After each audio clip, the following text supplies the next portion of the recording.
Hey guys, welcome to the channel. Welcome back if you're a subscriber. My name's Neil and it's time for another episode of Would I Lie to You? This episode we're about to watch is from the most recent series, Series 14, and it's the last appearance so far of Claudia Winkleman, who is a fan favorite and quickly becoming one of mine as well. She's had some really brilliant moments in her previous appearances. I don't know too much about two of the other contestants on this episode. Sara Barron doesn't even show up in Wikipedia, so I know nothing about her. And the Reverend Kate Botley is a part-time priest and sometimes news presenter. I don't know much more what else to say about that. But the other contestant on this episode has me intrigued. It's Ed Gamble, the winner of Series 9 of Taskmaster, which I've just finished reacting to. So I'm psyched to see Ed in a different environment. I think he could be really good at this. He'll certainly take it seriously, I have no doubt of that. And I suspect we're going to get some really good stories from Claudia Winkleman, too. That being said, I do have a bone to pick with Wikipedia and or YouTube, because Wikipedia says this is episode 6 from Series 14, YouTube says this is episode 5 from Series 14. I don't know which one of them's actually right. I'm going to call it episode 5 because that's how you find it on YouTube. Let's jump right into it. This is episode 5 from Series 14 of Would I Lie to You? On David Mitchell's team tonight, a presenter with the most famous fringe outside Edinburgh, it's Claudia Winkleman. And a comedian who fell in love and married her husband when she was booked as a guest on his show. Don't get any ideas tonight, I'm taken. It's Sara Barron. The comedian and huge fan of heavy metal. I'm delighted he's on the show, and I'm even more delighted he's not my neighbour. It's Ed Gamble. And a Church of England minister who once appeared on Celebrity MasterChef. What she did with those loaves and fishes was amazing. It's the Reverend Kate Botley. Kate is first up tonight. Can I just say before you start, this whole thou shalt not lie, let that go for a couple of hours. One Sunday, I embarrassed myself in front of the entire congregation after too many cups of communion wine. Had you over-catered and you had to finish it up? Yeah, basically, though, the rule is that if you bless the wine, it then has to be reverently consumed, is the phrase. So you have to finish it. Well, as usual, the issue of transubstantiation has come up on the show. As usual. You can't just pour that down the sink, you've got to drink it. Because Christ wants all of his blood finished up. So I had lots of services that day. Well, that must be very difficult. Yeah, well, there's lots of dashing about. You say it's difficult, it's only one day a week, isn't it? The hours are good, aren't they? You can fall out with people, you know. Not if you're full of forgiveness. I had 3 churches that I looked after, and so I had an 8 o'clock service, a 9:30 and an 11 o'clock. I'd not had any breakfast that morning. Oh. So at 11 o'clock, I'd given all the wine out. I'd misjudged how many people might come up for the wine. Yeah. And Well, so they're probably scared of the drunken woman. If you're having a bit of blood, would you not line your stomach with a bit of body first? you'd think, right? I looked down at the cup at the same time, and there's a little floater of bread that someone had spat back into the and that sort of made me feel a bit queasy, and so I excused myself. And so I was unwell. Oh, no. Yeah. OK. Into the loo. You go off, you come back. Divine. Oh, yes. Where is the embarrassment? In the eyes of God! I had my microphone still turned on. Oh no. The acoustics in some of those medieval buildings, the sound of vomiting would echo down from all the angels, the stained glass. It would be like God himself was vomiting. Did any of your congregation make fun of you, like, in subsequent weeks? They thought I was pregnant. Well, I wouldn't say I used it, but I didn't carry tables for a few days and recheck. I think it's a lie. It's very difficult. I think it's a lie. You think it's a lie? I don't know. I don't know. It's impossible to know. I think it's a lie. We accept that it might be true, so we're going to go lie. It was true. Well done, Kate. Sorry. Wow. That's a Better Call Saul moment there, without having pre-planned it. For several months, I had to sleep on the floor because I'd given up my bed for a sunbed. When was this, Claudia? Yes. She's so good at In the 90s. Why did you give it up as opposed to just getting a sunbed? making you think that it's a lie right off the top. Yes, because... Have a little read of it again if you need to. Who needs a bed? I'll sleep on the floor. More But what- important to be orange. I borrowed one for a bit for some money. For what? She's trying to say she rented I one, I rented, think. that's what happened. Yeah. Yeah, and then for a couple of months, for several months. How much was a sunbed in the 1990s? Well, it was about £40 a month. Bed. And they were called sunbeds for rental. Wow, what a great name. Yeah, .com. In the 1990s? No, it wasn't .com. Just hello, VHS, other things, toasties, and we put sunbeds. I think she's having a gas and like purposely making it sound like she has no idea what she's doing. I'm at university. Oh. Where were you at university? Cambridge. No. No. What did you study? History of art. We could test her on that. Go on, Ed. When was the first painting? When was the first painting? In a Spanish cave about 70,000 years ago, I bet. Did you sleep on the floor next to the sunbed? Curled up like a mushroom. That's how I sleep. Well, you're probably under the lamp too long. Did you ever bring anyone back after a night out? I had quite an unsuccessful love life at university. Were Thank you for there just bringing that men up. leaving more tanned than when they came in? I'm gonna go lie.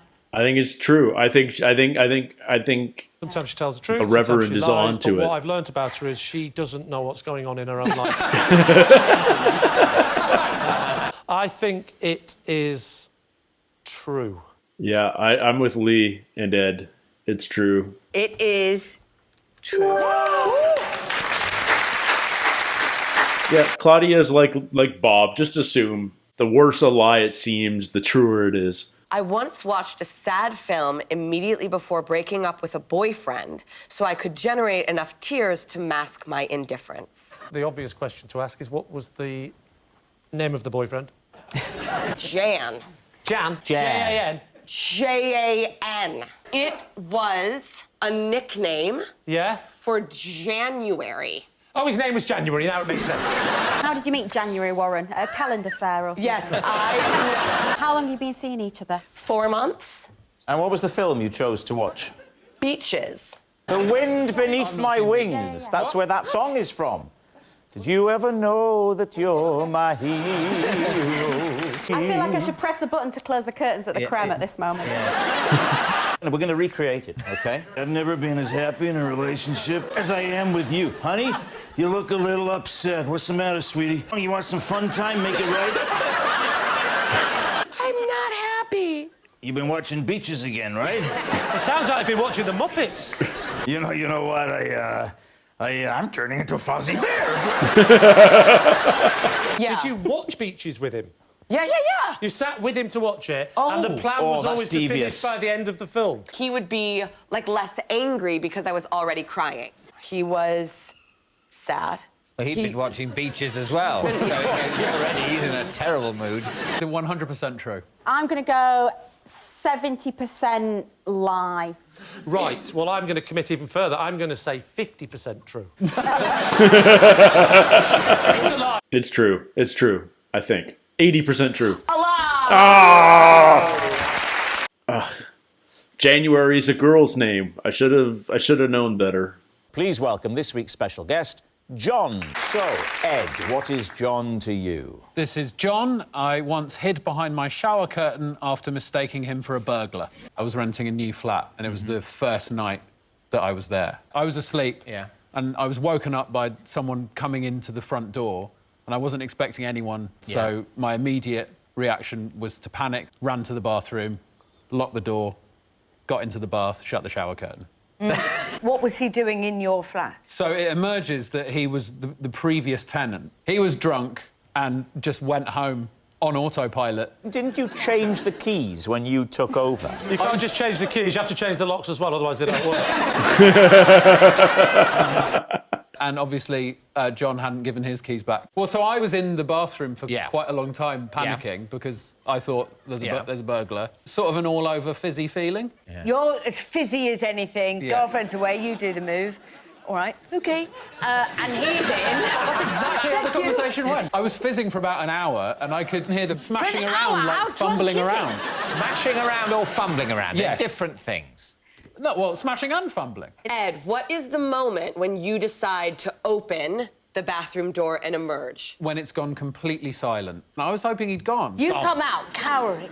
Open the door. I peek and can see that he's fallen asleep on the sofa. Oh, my... So you're just in boxer shorts? Yes.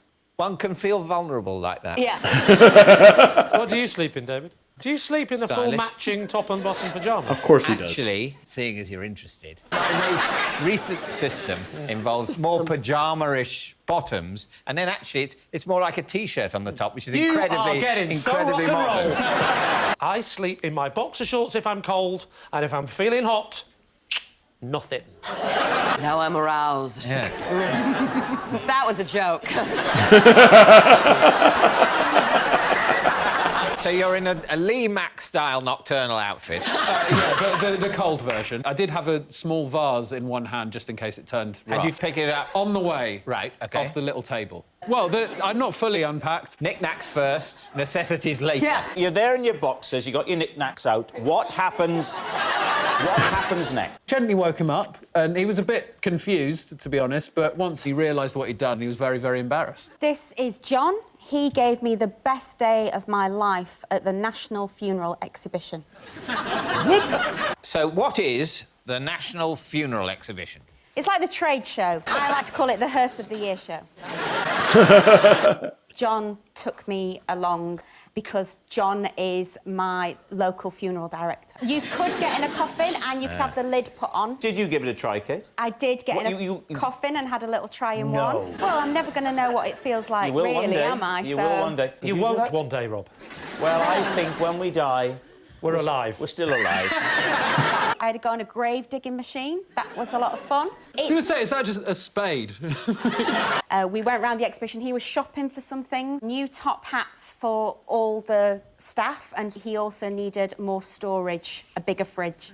Does it have an ice-making machine at the front? How many times in a week do you guys speak to each other? Only when we've got work, so it depends what the rate of... Once again, the subject of the local death rate has come up on the show. This is John. He recently named his baby Lee after I helped him deliver it in a local library. OK, so it's one of two. OK, so what were Sorry, you... we haven't got time for any more questions. What were you doing in a library? How dare you? I'd gone to borrow a book. And John is there with his wife? Well, yes, he didn't give birth to the baby. And she was on the floor, screaming. And the library? I said, are you all right? And she said, yeah, I'm really overdue. I said, don't panic, the fines aren't that big here. This is going to turn into the shrunken T-shirt story. It was about 3 months ago. OK, so you're in the library 3 months ago. Correct. During the lockdown, when all the libraries are closed. It was the first time the library had opened after lockdown, because that's why it was so quiet. I was first in there. You were first in? Yeah, he'd been waiting outside. I was in there with my mask, and he thought I was a nurse, and... So what's the first sound you hear from his wife? Shh. Yeah, it's the shrunken T-shirt at the Gap story all over again. Just a good excuse to tell a bunch of jokes. Waters broke in non-fiction, and then she was now... Now we're in the realms of fiction. Well, ironically... I think we all know that. Ironically, the most space was in the children's section. She was lying in the children's section. And she goes, I need something. So I picked off the 0 to 2 books. I said, well, they'll come in handy. How did you help out? How? Well, first of all, I held her hand. Really? Yeah, but I used 2 hands, because I felt it was more intimate. You'll appreciate this. I was giving a little prayer at the same time. No. And did a baby appear, or did you get into the ambulance? Not only a baby, 3 wise men. Let's not jump ahead now, Lee. Go through it. You say jump ahead, it was 2,000 years ago. Let's go on. I didn't get involved in the business end, did I? Right. Yeah, Who did? The librarian? my manager, he deals with all the business stuff.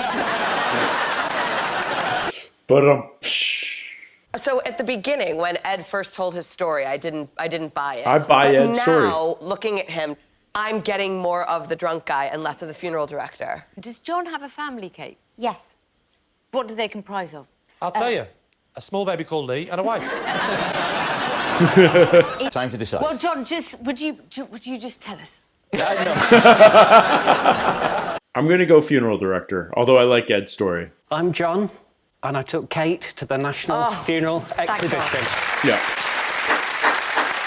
Last year, while staying in a hotel, I was forced to sleep with tea bags in my ears to drown out the sound of the work Christmas party below. Where was this? It was in Bruges.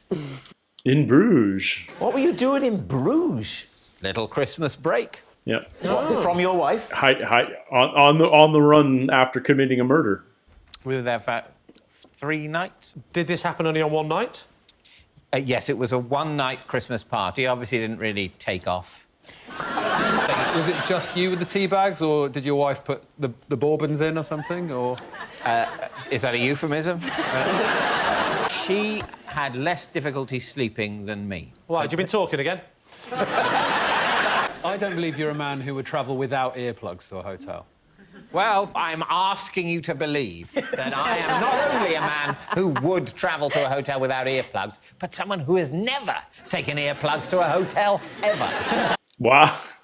Was it a regular square tea bag or one of those pyramid Hotels have tables? cotton balls in the bathrooms. Like, would that not be the better option than tea bags? Was it a bit damp? No. You put it in dry. Yes. I'm not sure. Did it? You've got to be careful. Things can be taken out of context. Victoria's going, I wouldn't put that in if it's so dry. I think if he was going to put anything in his ears to stop the noise, it would have been rolled up loo roll. Oh, you know those sugar straws you get? You mad? And so the Tea sugar bags in the sachet ears. bursts and projects sugar particles into my inner ear. Sweet dreams. Lie. It's a lie, 100%. Lie. It is a lie. Yeah. David's team have 1 point. Lee's team have 4 points. Yeah. Thanks for watching. We'll see you next time. Good night.